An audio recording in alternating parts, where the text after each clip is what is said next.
Something is wrong with the official story of ancient Egypt. Not with the pyramids themselves, those we can see.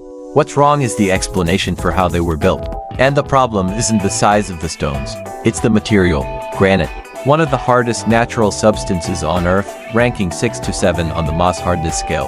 To cut granite, you need a tool harder than granite. Today we use diamond-tipped blades, tungsten carbide drills, and high-pressure water jets.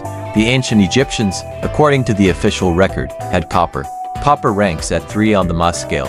You cannot cut granite with copper. You cannot even scratch it. And yet thousands of tons of precisely cut granite sit inside and around the pyramids of Giza, in the temples of Luxor, in the sarcophagi of the Valley of the Kings, cut with tolerances so tight that a human hair cannot fit between the joints. So the question is simple and it has never been answered. How did they do it? The official explanation from Egyptologists has changed several times over the past century. The current consensus points to a combination of copper suds coated with abrasive sand, dolerite pounding balls, and an enormous labor force.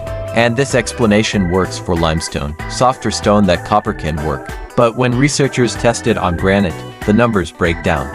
Experiments at the University of Liverpool and independently by engineer Christopher Dunn showed that copper tools against Aswan granite, the same granite used in the Great Pyramid, barely scratched the surface, even with abrasives. To cut the precision joints found in the king's chamber using this method would, by conservative estimates, take longer than the entire accepted timeline of Egyptian civilization. Here is where the anomalies start to accumulate. In the king's chamber inside the Great Pyramid, the granite ceiling beams average 70 tons each. 9 of them sit in a row with seams so precise they appear machined. When engineer Flinders Petrie measured them in the 1880s, he found flatness tolerances of 0.01 inches across surfaces spanning several feet, the kind of precision modern machinists achieve with calibrated equipment. He wrote at the time that the work implied the use of tools and methods currently unknown to science. That was 140 years ago.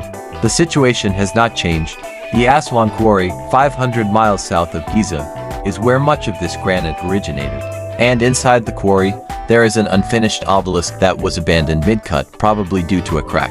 It is the largest known ancient obelisk ever attempted, estimated at 1,200 tons.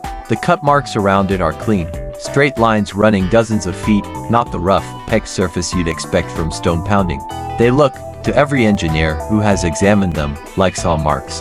No saw capable of making those cuts has ever been found in Egypt. No image of such a tool exists in Egyptian art. No written description survives. The tool simply does not appear in the historical record. Some researchers have proposed that the Egyptians used a form of acoustic drilling, vibration-based cutting that could explain the precision without requiring harder tools. Christopher Dunn, a machinist with 50 years of experience in aerospace manufacturing, spent decades analyzing core drill samples taken from Egyptian granite in the 19th century and found that the spiral groove left by the drill bit advances at a rate 500 times faster than any modern diamond drill pressed into the same material. His conclusion was that the feed rate implied a cutting force that no hand tool could generate. Other researchers have pointed to chemical softening, the possibility that ancient craftsmen knew how to temporarily alter the crystalline structure of granite using substances that left no trace. Both theories remain unproven. Both have been largely ignored by mainstream archaeology. The Smithsonian, the Metropolitan Museum of Art, and leading Egyptology departments at Harvard and Oxford all maintain the copper and abrasive explanation. When pressed on the precision problem, most researchers suggest it was achieved through time, that patient workers over decades could achieve any level of flatness if given enough attempts.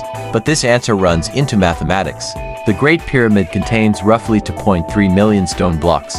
If each block took even one extra day of precision finishing, the construction schedule accepted by mainstream archaeology cannot hold. Something in the accounting doesn't add up. What makes this mystery unusual is that it isn't speculative. The granite is real. The precision is measurable. The copper tools are real too, and their limitations are testable in any materials lab.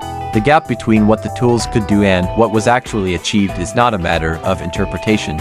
It is a measurable, documented discrepancy that has sat in plain sight for over a century. And to this day, no one has demonstrated, under controlled conditions, how a human being with tools available in 2500 BC could produce the surfaces found inside the Great Pyramid. The granite is still there. The answer is not. If this made you think, hit the like button and subscribe to Forgotten Origins, new mysteries every week.